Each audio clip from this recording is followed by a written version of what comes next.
হত্যা করেছে সেই হত্যাকারী খুনিকে তারই দোসররা আবার ছেড়ে দিয়েছে।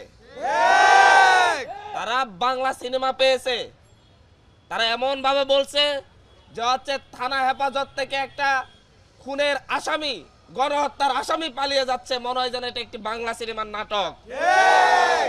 এই নাটক দেখিয়ে এক খুনি আর এক খুনিকে সহযোগিতা করেছে। এই পূর্ব থানায় যারা তাকে সহযোগিতা করেছে তাদেরকেও আইনের আওতায় নিয়ে আসতে হবে।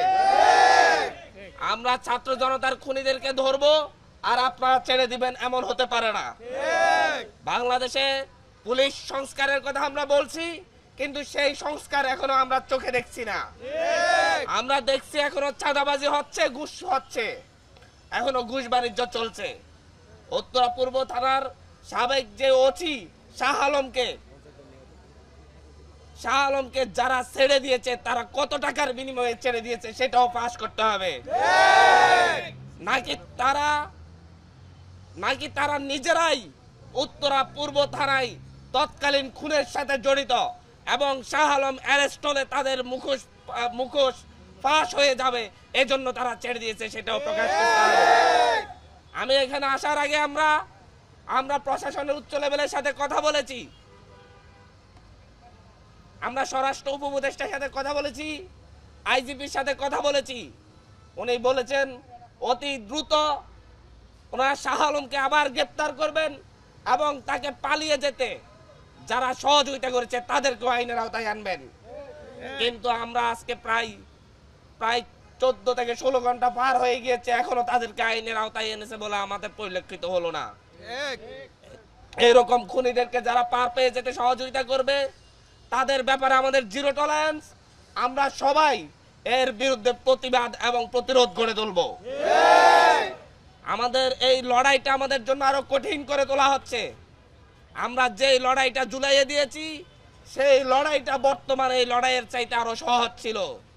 তৎকালীন আমাদের শত্রুগুলা প্রকাশ্য ছিল, এখন এই দেশের শত্রু, এই দেশের মানুষের শত্রু, এগুলা অপ্রকাশ্য, আমাদের মধ্যে থেকেই আমাদের ক্ষতি করছে। আমরা এই সকল দেশের শত্রুগুলাকে, খুনিগুলাকে, এদের মুখোশ উন্মোচন করে জাতির সামনে প্রকাশ করতে চাই। আমরা আমাদের এই লড়াইয়ের জন্য আরো বছর বছর ধরে আমরা এই লড়াইয়ের জন্য প্রস্তুত। যদি কেউ মনে করে এভাবে খুনিদেরকে ছেড়ে দিয়ে, খুনিদেরকে সহযোগিতা করে এই গণ অভ্যুত্থানে যারা বিপ্লবের ভূমিকায় অবতীর্ণ হয়েছে তাদের মনোবল ভেঙে দিবে, তাহলে তাদেরকে বলছি আপনারা স্বপ্নে আছেন, আপনাদের এই স্বপ্ন দুঃস্বপ্নে পরিণত করা হবে।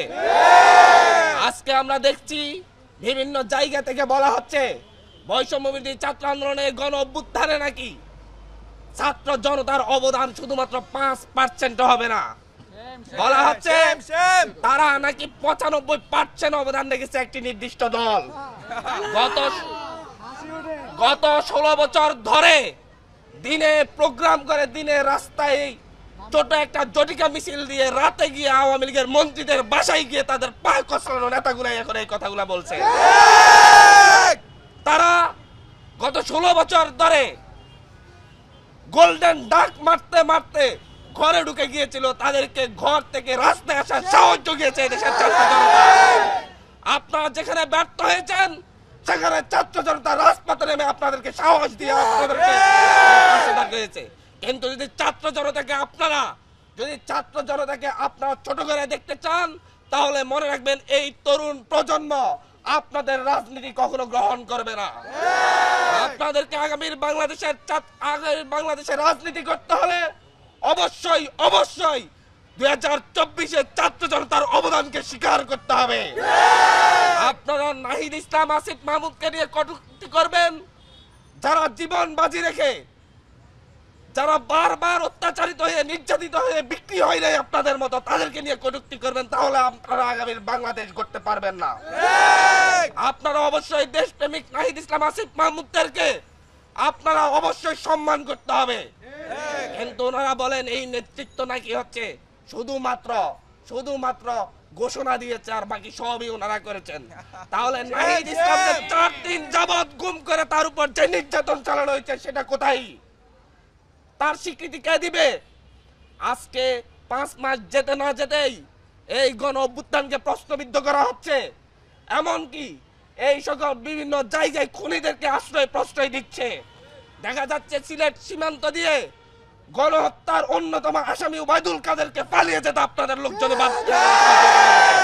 সুতরাং আপনারা এখনো যেভাবে সেই ফ্যাসিস্ট আওয়ামী লীগারদেরকে সহযোগিতা করছেন নামে বেনামে, সেটা এই দেশের মানুষ শ্বেতপত্রাকারে প্রকাশ করতে বাধ্য হবে।